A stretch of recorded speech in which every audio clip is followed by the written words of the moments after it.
ନମସ୍କାର। ଆଜିର ଏହି ଭିଡ଼ିଓରେ ମନରେ ଆସୁ ମୋ ଭଲ ଭାବନା ପାଠର ପ୍ରଶ୍ନ ଉତ୍ତର ଆଲୋଚନା କରିବୁ।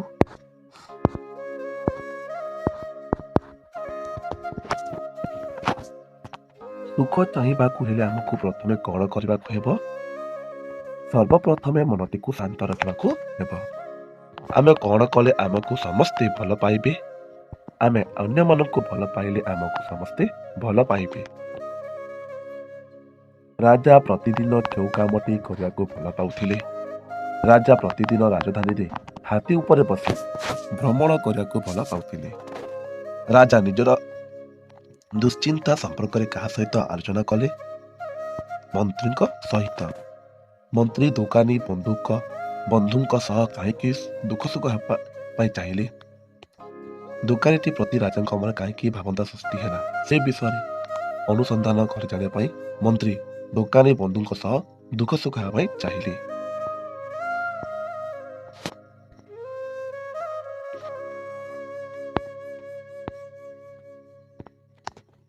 ଦୋକାନୀ ଜଣକ କିପରି ନିଜ ସମସ୍ୟାରୁ ମୁକ୍ତ ହେବେ ବୋଲି କହିଲେ? ରାଜାଙ୍କର ମୃତ୍ୟୁ ଦ୍ୱାରା ଦୋକାନୀ ଜଣକ ନିଜ ସମସ୍ୟାରୁ ମୁକ୍ତ ହେବେ ବୋଲି କହିଲେ। ମନ୍ତ୍ରୀଙ୍କ ଠାରୁ ରାଜାଙ୍କ ଇଚ୍ଛା ସମ୍ପର୍କ ଜାଣିଲା ପରେ ଦୋକାନୀ ଜଣକ କ'ଣ ଚିନ୍ତା କଲେ? ମନ୍ତ୍ରୀଙ୍କ ଠାରୁ ରାଜାଙ୍କ ଇଚ୍ଛା ସମ୍ପର୍କରେ ଜାଣିବା ପରେ ଦୋକାନୀ ଜଣକ ଖୁସି ହେଲେ ଏବଂ ରାଜା ବଡ଼ ଦୟାଳୁ ବୋଲି ଚିନ୍ତା କଲେ।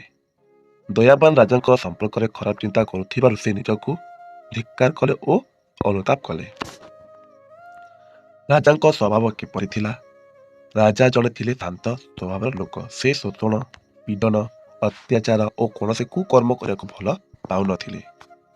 ପ୍ରଥମେ ଦୋକାନୀ ଜଣକୁ ଦେଖି ରାଜାଙ୍କର କ'ଣ କରିବାକୁ ଇଚ୍ଛା ହେଲା? ପ୍ରଥମେ ଦୋକାନୀ ଜଣକୁ ଦେଖି ରାଜା ଭୀଷଣ ଭାବରେ ଚିଡ଼ି ଉଠିଲେ। ତାଙ୍କର ଇଚ୍ଛା ହେଲା ସିପାହୀ ପଠାଇ ଦୋକାନୀକୁ ଗିରଫ କରି ଆଣନ୍ତେ ଏବଂ ଫାଶୀ ଖୁଣ୍ଟରେ ଝୁଲାଇ ଦିଅନ୍ତେ।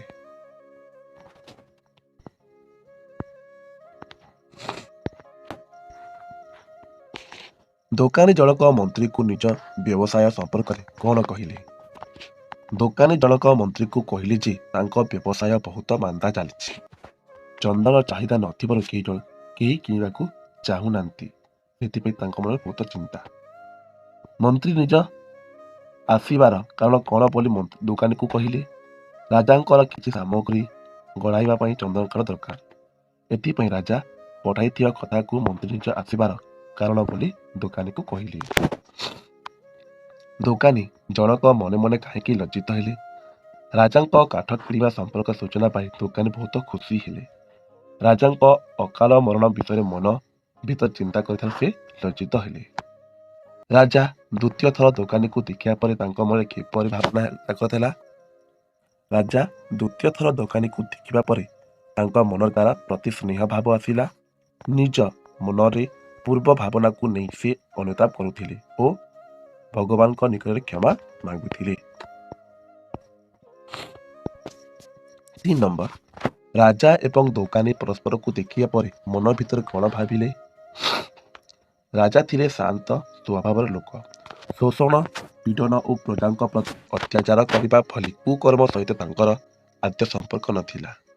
କିନ୍ତୁ ଏକଦା ସନ୍ଧ୍ୟା ସମୟରେ ହାତୀ ଉପରେ ବସି ନଗର ଭ୍ରମଣ କରୁଥିବା ବେଳେ ହାତୀଟି ଦୋକାନ ଆଗରେ ପହଞ୍ଚିଲା। ଦୋକାନୀ ଉପରେ ରାଜାଙ୍କ ଦୃଷ୍ଟି ପଡ଼ିଗଲା। ଦୋକାନୀ ଉପରେ ସେ ଭୀଷଣ ଚିଡ଼ି ଉଠିଲେ। ଦୋକାନୀ ପ୍ରତି ତାଙ୍କର ମନରେ ଚେଇଁ ଉଠିଲା କ୍ରୋଧ ଆଉ ଘୃଣା। ତାଙ୍କର ଇଚ୍ଛା ହେଲା ସେ ସିପାହୀ ପଠାଇ ଦୋକାନୀକୁ ଗିରଫ କରି ଆଣନ୍ତେ ଆଉ ଫାଶୀ ଖୁଣ୍ଟରେ ଝୁଲାଇ ଦିଅନ୍ତେ। ଦୋକାନୀ ମଧ୍ୟ ରାଜାଙ୍କୁ ଦେଖି ଭାବୁଥିଲା ଯଦି ରାଜାଙ୍କର ହଠାତ୍ କାଲ ହୋଇଯାଆନ୍ତା ତେବେ ତାର ବ୍ୟବସାୟ ମାନ୍ଦା ଅବସ୍ଥା ରହନ୍ତା ନାହିଁ। ରାଜାଙ୍କ ମୃତ୍ୟୁ ଘଟିଲେ ତାଙ୍କର ଶବ ଦାହ ପାଇଁ ଚନ୍ଦନ କାଠ ଆବଶ୍ୟକ ହୁଅନ୍ତା।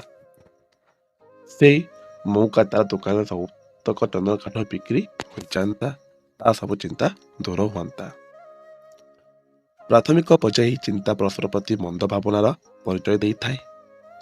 ପରବର୍ତ୍ତୀ ପର୍ଯ୍ୟାୟରେ ସେମାନଙ୍କ ମନ ଭିତରେ ସୃଷ୍ଟି ହେଉଥିବା ଭାବନା ମହତ ଓ ସୁଖଦାୟକ ଥିଲା। ମନ୍ତ୍ରୀ ରାଜାଙ୍କର ଚନ୍ଦନ କାଠ କିଣିବା ଖବର ଦୋକାନୀକୁ କହିବା ପରେ ଦୋକାନୀଟି ଖୁସି ହୋଇଥିଲା। ରାଜାଙ୍କ ଅକାଳ ମରଣ ବିଷୟ ମନ ଭିତରେ ଚିନ୍ତା କରିଥିବାର ରଚିତ ହୋଇଥିଲା। ନିଜକୁ ଧିକ୍କାର କରିବା ସହିତ ରାଜା ଶହ ଶହ ବର୍ଷ ବଞ୍ଚନ୍ତୁ ବୋଲି ମନରେ କାମନା କଲା, ଭଗବାନଙ୍କୁ ପ୍ରାର୍ଥନା କଲା। ଠିକ୍ ସେହିଭଳି ରାଜା ଦୋକାନୀ ପ୍ରତି ନିଜ ମନ ଭିତରେ ଉତ୍ତମ ଭାବନା ଆଣିଥିଲେ। ଦୋକାନୀଟିକୁ ଦେଖି ତା ପ୍ରତି ସ୍ନେହ ଭାବ ପୋଷଣ କରିଥିଲେ। ନିଜର ଖରାପ ଭାବନା ପାଇଁ ଅନୁତାପ କରିଥିଲେ, ଭଗବାନଙ୍କୁ କ୍ଷମା ମାଗୁଥିଲେ।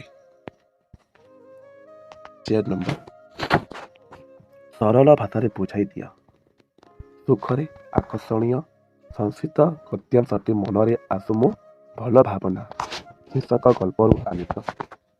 ଏହି ପ୍ରସଙ୍ଗରେ ଗାଳ୍ପିକ ଡକ୍ଟର ଚକ୍ରଧର ବିଶ୍ୱାଳ ମନରେ ଭଲ ଭାବନା ପୋଷଣ ସୁଫଳ ବିଷୟରେ ବର୍ଣ୍ଣନା କରିଛନ୍ତି।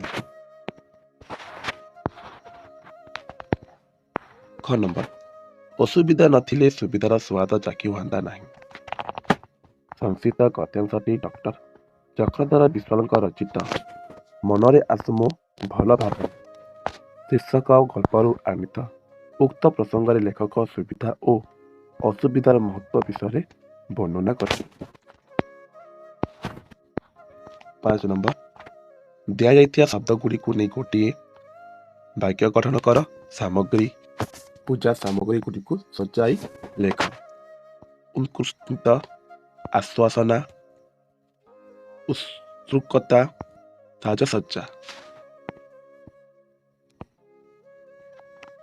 6 ନମ୍ବର, ଭାବାନ୍ତର ଯେପରି ଅନ୍ୟ ଭାବ ବା ଭାବନାରେ ପରିବର୍ତ୍ତନ। ମତାନ୍ତର, ଅନ୍ୟ ମତ ବା ମତରେ ପରିବର୍ତ୍ତନ। ଦେଶାନ୍ତର, ଅନ୍ୟ ଦେଶ ବା ଦେଶରେ ପରିବର୍ତ୍ତନ। ମନାନ୍ତର, ଅନ୍ୟ ମନ ବା ମନରେ ପରିବର୍ତ୍ତନ। ଗ୍ରାମାନ୍ତର, ଅନ୍ୟ ଗ୍ରାମ ବା ଗ୍ରାମରେ ପରିବର୍ତ୍ତନ। 7 ନମ୍ବର, ଯେପରି ନାକ ଟେକିବାର ଅର୍ଥ ହେଉଛି ଘୃଣା କରିବା, ସେପରି କାନ ପାରିବା ଲୁଚି ଲୁଚି କଥା ଶୁଣିବା। ଆଖି ପକାଇବା, ଲୋଲୁପ ଦୃଷ୍ଟି ରଖିବା। ଭାଗ ବସାଇବା, ବାଣ୍ଟନ ନେବା। କପାଳ ଫାଟିବା, ଦୁର୍ଯୋଗ ପଡ଼ିବା। 8 ନମ୍ବର, ଯେପରି ଖରାପ କାମ ପାଇଁ କୁକର୍ମ ଶବ୍ଦ ବ୍ୟବହୃତ ହୁଏ, ସେପରି ଖରାପ ଚିନ୍ତା, କୁଚିନ୍ତା। ଖରାପ କଥା, କୁକଥା। ଖରାପ ପଥ, କୁପଥ। 9 ନମ୍ବର, ଭାବ ଶବ୍ଦ ପୂର୍ବରୁ ସ୍ୱ ବସିଲେ ସ୍ୱଭାବ ହୁଏ, ସେପରି ସ୍ୱଯୋଗ ଦେଶ ସ୍ୱଦେଶ, ସ୍ୱରାଜ, ସ୍ୱଧନ, ସ୍ୱଭାବ୍ୟ, ଭାଗ୍ୟ, ସୁଚିନ୍ତା। 10 ନମ୍ବର, ରେଖାଙ୍କିତ ଶବ୍ଦଗୁଡ଼ିକର ପୁରୁଷ ଓ ବଚନ ଲେଖ। ଆମେ, ଅନ୍ୟମାନେ ପ୍ରଥମ ପୁରୁଷ ଦ୍ୱି ବଚନ, ଆଉ ଅନ୍ୟମାନେ ହେଉଛି ତୃତୀୟ ପୁରୁଷ ବହୁ ବଚନ। ରାଜା ହେଉଛି ଏକ ବଚନ, ପ୍ରଜାମାନେ ହେଉଛନ୍ତି ବହୁ ବଚନ। ସେମାନଙ୍କ ଅର୍ଥ ହେଲା ବହୁ ବଚନ। ତୁମକୁ ଦ୍ୱିତୀୟ ପୁରୁଷ ଏକ ବଚନ, ମୁଁ ପ୍ରଥମ ପୁରୁଷ ଏକ ବଚନ। ତାପରେ ପରୀକ୍ଷା ଉପଯୋଗ ଅଛି, ଯାହାକି ଆମର ୱେବସାଇଟ୍ ଆଭେଲେବଲ୍ ରହୁଛି।